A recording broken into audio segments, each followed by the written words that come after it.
मैंने आपको बताया कि जो है कि 10% कैंसर जो होता है हेरिडिटरी भी हो सकता है, लेकिन 90% जो होता है वो इडियोपैथिक होता है या नॉन हेरिडिटरी होता है। तो कैंसर किसी को भी हो सकता है, चाहे वो बच्चा हो या बूढ़ा हो, एज उसका लिमिटेशन नहीं है। हाँ, जो लोग तंबाकू का यूज करते हैं उनमें होने का रिस्क ज़्यादा होता है, चांस ज़्यादा होता है। जो यूज नहीं करते हैं उनको भी हो सकता है, इसलिए कि कैंसर के बहुत सारे कारण हैं, मल्टीफैक्टोरियल जो है कॉज है। पूरे भारत सहित बिहार में कैंसर एक बड़ा चुनौती हो गया है। आपको बता दें कि इन दिनों बिहार की बात करें तो कैंसर पेशेंट ज़्यादा निकल रहे हैं। क्या कारण है? इस तरह की चुनौती बिहार में या पूरे देश में बात करें तो लगातार निकलकर डॉक्टरों के सामने आ रही है। हम पहुंचे हैं मगध कैंसर सेंटर के डायरेक्टर हैं डॉक्टर रीडू कुमार शर्मा।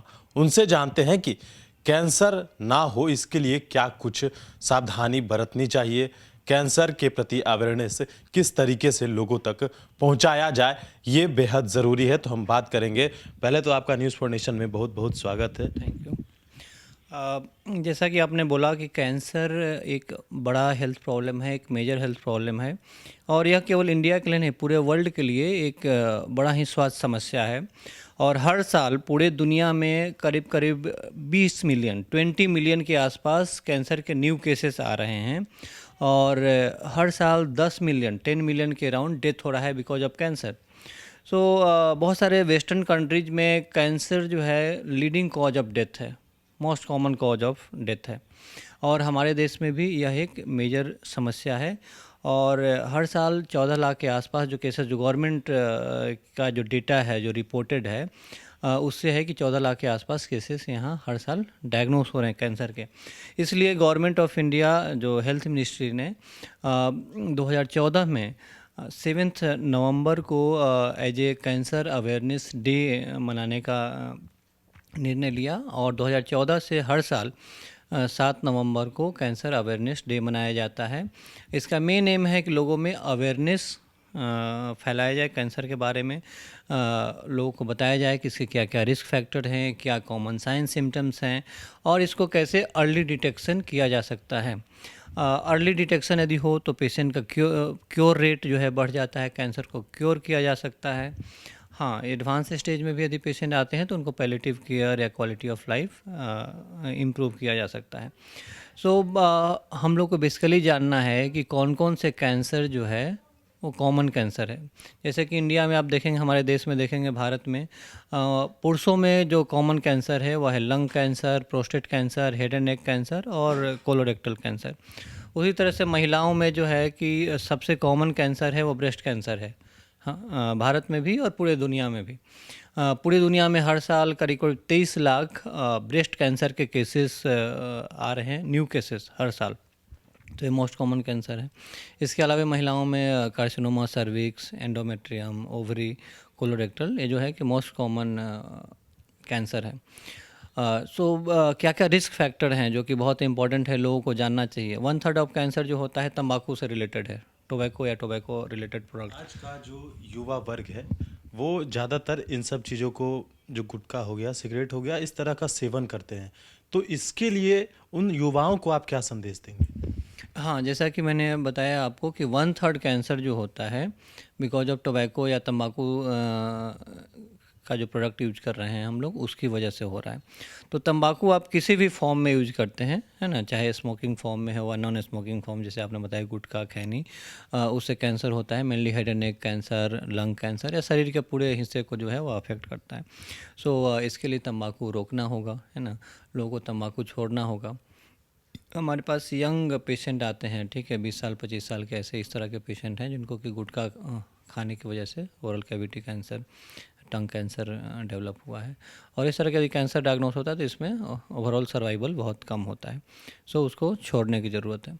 इसके अलावे जो है कि और भी जो रिस्क फैक्टर्स हैं, आप देखेंगे जैसे कि अल्कोहल यूज हुआ, या 10% कैंसर जो होता है इन्फेक्शन की वजह से, जैसे हेपेटाइटिस इन्फेक्शन, HPV इन्फेक्शन, जिसके लिए वैक्सीन आ गया है। तो यदि किसी को हेपेटाइटिस बी का वैक्सीन नहीं लगा है तो उसको वैक्सीन लेना चाहिए, वो कैंसर से बच सकता है। लीवर कैंसर होता है।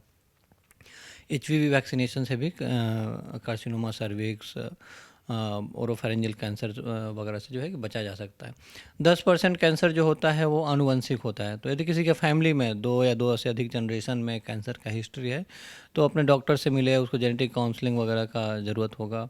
तो उस कंडीशन में देखा जा सकता है कि हाँ और क्या क्या जो नए नए टेक्निक्स हैं उनके माध्यम से अर्ली कैंसर का डायग्नोसिस हो सकता है।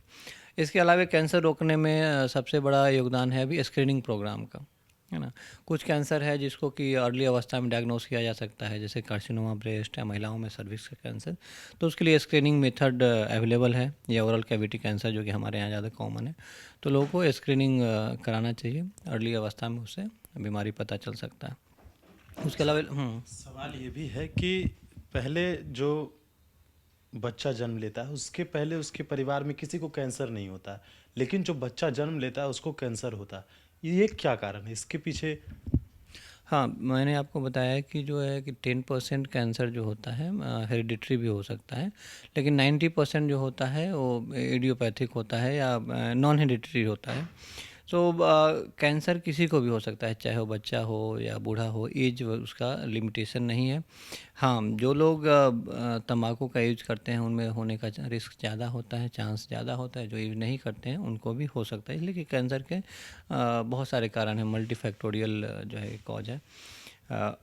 हमें ज़्यादा ध्यान देना है कि इसको अर्ली डिटेक्शन कैसे किया जाए। यदि किसी को कैंसर हो तो इसको जल्दी कैसे पता लगाया जा सकता है। तो इसके लिए कैंसर के कुछ वार्निंग साइंस होते हैं, जैसे किसी को यदि कहीं शरीर में कहीं भी लंप हो, नोड्यूल हो, गांठ हो, शरीर में कहीं से भी खून वगैरह आ रहा हो, अचानक वजन कम हो गया हो, है ना, लगातार फीवर रह रहा हो, या कोई भी ऐसा अल्सर है शरीर में, जख्म है जो कि ठीक नहीं हो रहा है, तो डॉक्टर से मिलना चाहिए, उसका कंप्लीट इवैल्यूएशन होना चाहिए। यह कैंसर का एक लक्षण हो सकता है।